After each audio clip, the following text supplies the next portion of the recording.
여기는 금평부, 김평부로 천축국, 바로 바깥이다. 삼장 일행은 자운사, 라는 절에 오자 멈추어 쉬어야겠다는 생각으로 그곳으로 들어가는데 어떤 스님이 다가와 모래면 대보름인데 성안이 온통 형형색색의 등으로 꾸며지고 백성들도 잠을 자지 않습니다. 열사흘째 밤부터 보름밤까지 사흘 밤 동안 금등교, 김등교에 세 개의 김등에 불이 붙여지는데 거기 드는 기름이 무려 1,500근이랍니다. 라고 했다.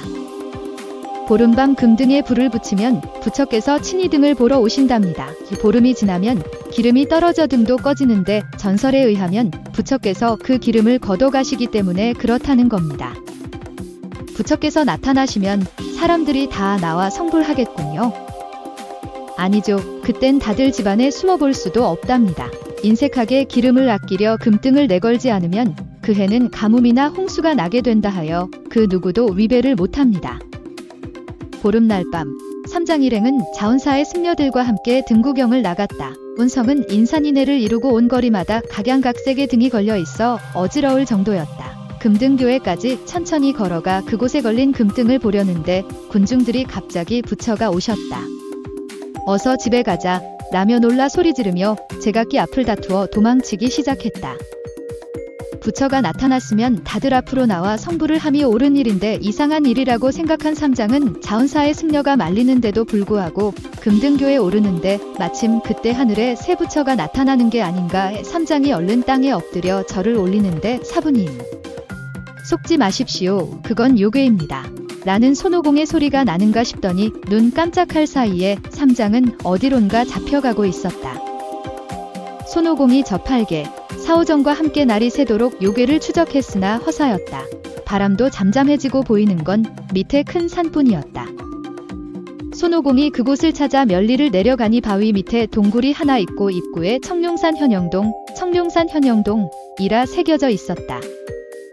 이곳엔 세 요괴가 사는데 그중 우두머리가 피한대왕, 둘째는 피서대왕, 셋째는 피진대왕으로 이들 셋 다 코뿔소의 정령이 변한 것이었다. 또한 특히 향유를 즐겨 먹기에 부처로 가장하여 금평부 백성들에게 그 많은 향유를 준비시켜 왔던 것이다. 그들이 한창 당삼장을 어떻게 요리해 먹을 건지를 의논하고 있는데 밖에서 조괴들 손오공이 왔으니 사부님을 어서 내놓아라 라는 고함 소리가 들려왔다. 세 요괴들은 당장 무기를 챙겨 동굴 밖으로 나와 손오공과 맞붙어 싸우는데 힘이 딸린 오공이 자운사로 도망쳐 버렸다. 손오공이 다시 저팔계, 사오정을 데리고 그들에게 갓싸우나 이번에도 역시 당해낼 재간이 없었다. 게다가 저팔계와 사오정까지 세 요괴에게 붙잡히고 말았다. 손오공은 구름을 타고 도망치며 아무리 궁리를 해보았지만 뾰족한 수가 없어 천궁의 가 구원을 청하기로 했다. 손오공이 태백금성을 만나 현영동 요괴 얘기를 하자 그들은 피리 두우궁의 삼옥금성이라야 해볼 수가 있다 했다. 손오공은 곧 옥황상제를 뵙고 허락을 얻어 두우궁의 삼옥금성과 함께 현영동으로 갔다. 세 요괴가 삼옥금성을 대하는 순간 뿔뿔이 흩어져 도망친 틈을 타 손오공은 손쉽게 부하 요괴들을 모두 처치하고 삼장과 저팔계, 사오정을 구출해 나올 수 있었다. 이튿날 다시 길을 떠산 삼장 일행은 날이 저물자 묵을 곳을 찾았다.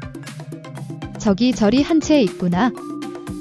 삼장 일행은 진해사라는 절에 며칠 머물게 되었다. 손오공이 부엌으로 물을 들어가면서 보니 그곳 스님들이 모두 걱정스러운 표정을 짓고 얘기를 나누고 왔어 가만히 엿들어봤다.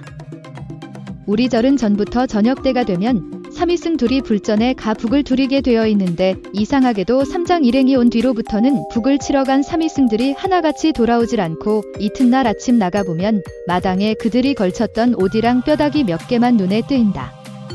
그런 지가 벌써 3일째야. 혹시 삼장 일행의 소행이 아닐까? 손오공의 생각에 보나마나 요괴의 짓이었다. 그날 밤 손오공은 저팔계와 삼위승으로 변해 불전 앞에 앉아 요괴가 나타나기를 기다렸다. 불전에 놓인 모거를 두드리면서 연부를 외우고 있는데 밖에서 싱 하는 바람소리가 들리는 듯 싶더니 곧 멈추고 이어 아리따운 처녀가 문을 빵긋이 열고 들어왔다. 그리고 손오공에게 다가와 스님, 연불해 오시느라 힘드시지요? 뒤뜰에 나가 산보나 하실까요? 라고 했다. 그녀가 삼위승들을 잡아먹은 요괴라는 걸 알아차린 손오공은 아무것도 모르는 척 잠잠히 저팔계와 뒤를 따르다 뒤뜰에 발을 들여놓는 순간 본상을 드러내고 여의봉으로 단숨에 내리쳤다.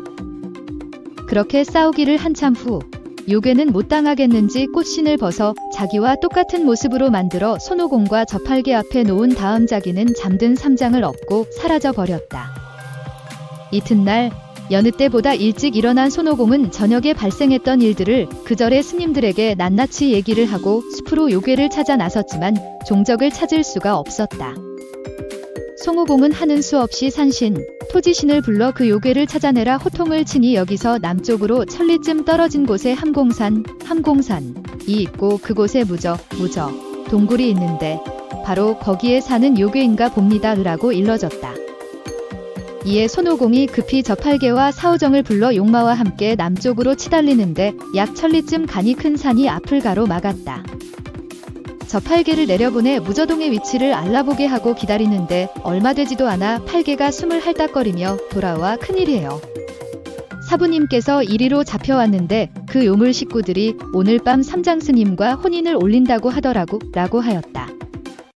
그들이 바위답에 적힌 함공산 무저동이라 쓰인 글자를 발견하고 아래로 내려가니 둘레가 심리는 될 법한 큰 바위가 놓여있고 그 가운데에 우물 같은 동굴이 파여있는데 안은 온통 캄캄하여 도대체 깊이의 정도를 알 수가 없었다.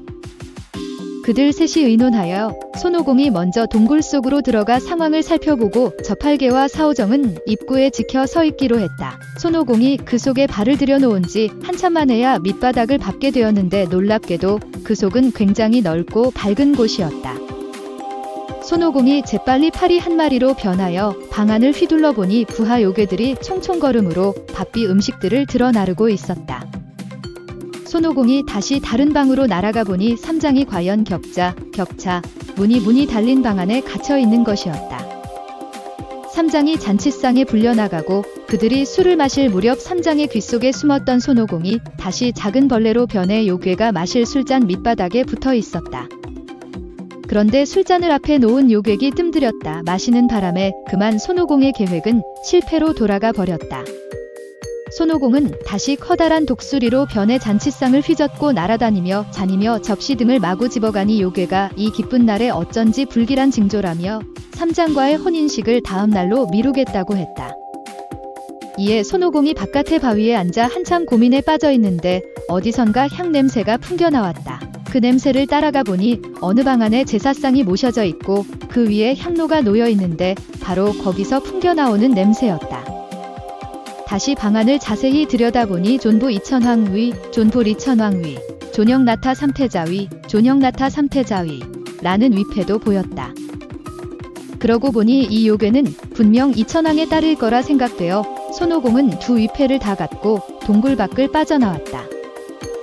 동굴 밖에서 한참을 기다렸던 저팔계와 사오정이 만면에 희색을 띠고 나온 손오공을 보고 그 표정을 보니 스님을 구출하신 거요? 라고 물었다. 손오공이 대답 대신 위패를 내보이며 우리가 애쓸 필요 없다. 천궁에 올라가 옥황상제께 이천황이 딸애를 잘못 다뤄 요괴지드로 못된 짓을 해대니 우리 대신 그 요물을 잡아들이고 사부님을 구출해달라면 될 것이다 라고 하였다. 손오공의 보고를 다 들은 옥황상제가 태백금성을 불러 이천황 부자를 불러오게 하여 힐책하니 오히려 이천황이 내 딸은 이제 겨우 7세인데 무슨 요괴이란 말이냐? 그런 엉터리 수작을 하다니 가만두지 않겠다 라며 막 화를 내지 않는가?